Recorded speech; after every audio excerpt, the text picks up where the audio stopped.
Salut à tous, toujours Sylvain, toujours en direct de Beauregard sur le jour 4. Et là, on a la chance d'être avec Head Charger, avec Sébastien. Ça va, Sébastien? Yes, carrément, et toi? Ouais, moi ça va, vous êtes là, c'est bon.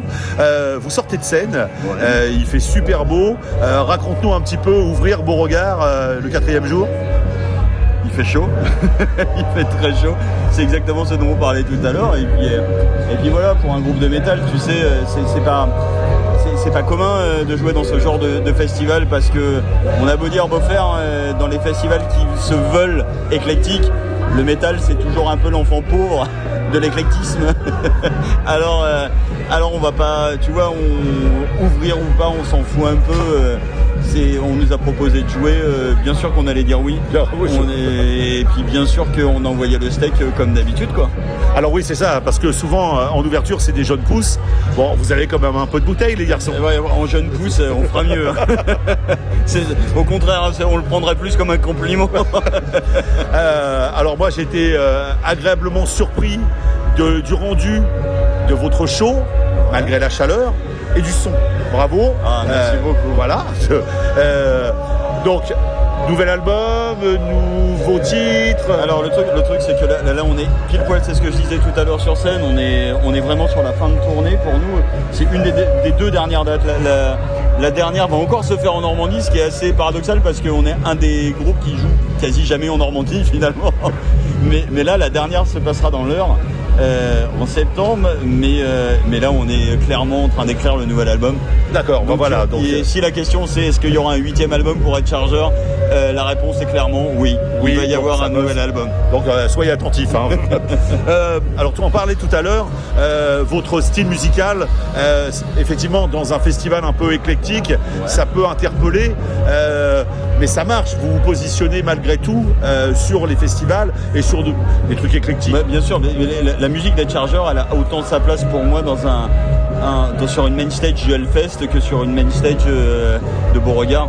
Tu vois, quelque part, quand je disais sur scène, un peu en marrant, que quelque part entre Aya Nakamura et Slift, il y avait Head Charger, mais je trouve ça plutôt vrai. Tu vois, je me pose pas la question, on fait la musique qu'on fait.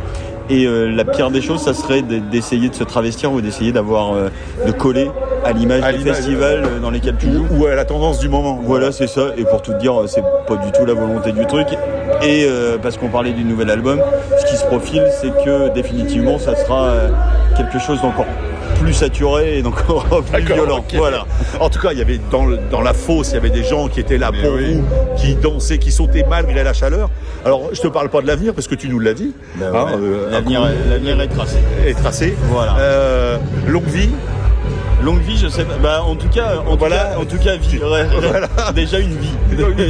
C'est bien. On se retrouve à Beauregard dans quelques années et on fait le point. Ou on se croise entre temps. Ou on se croise entre temps, mais en tout cas, parce que les festivals, c'est une chose. J'arrête pas de le dire. C'est cool, hein. C'est vraiment un truc.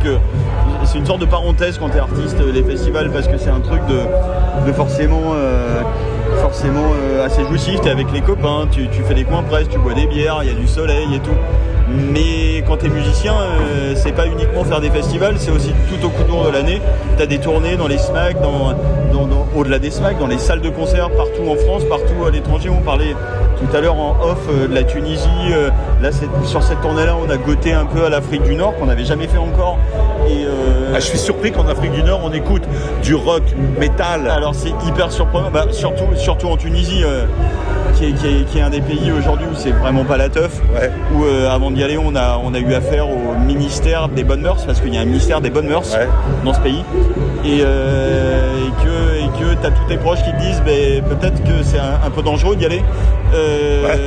Ça peut être un peu dangereux. Et tu te dis mais en tant que musicien, peut-être que tout ce que tu as fait, tout ce que tu fais prend une raison d'être pour ces moments-là. Aussi. Et puis il y a peut-être un public qui attend que ça. Il y a clairement, franchement, il y a plus d'un Européen qui hallucinerait là-dessus. C'est juste un vrai public de métalleux qui est là et un truc. Alors, notre seule condition, c'était que les places soient accessibles à la population tunisienne, parce que c'était pas si évident. Et il s'est trouvé que l'ambassade de France a réussi à faire un concert gratuit. Super. Donc les Tunisiens ont pu venir et pour nous c'était génial, quoi. Voilà, bah, c'est ça le rock'n'roll, c'est ça le métal, c'est ça le rock'n'roll, c'est ça à vrai dire pour moi le leitmotiv d'avoir choisi d'être artiste et de pouvoir communiquer ses idées et ses opinions. C'est pas forcément quand on nous demande si on est un groupe vindicatif, etc. Pas du tout dans les textes. Moi je préfère très souvent les actions que les textes ou la manière d'être. On reste un groupe de rock'n'roll. Et ouais, on va pas se prendre pour ce qu'on n'est pas. On laisse la politique aux politiciens.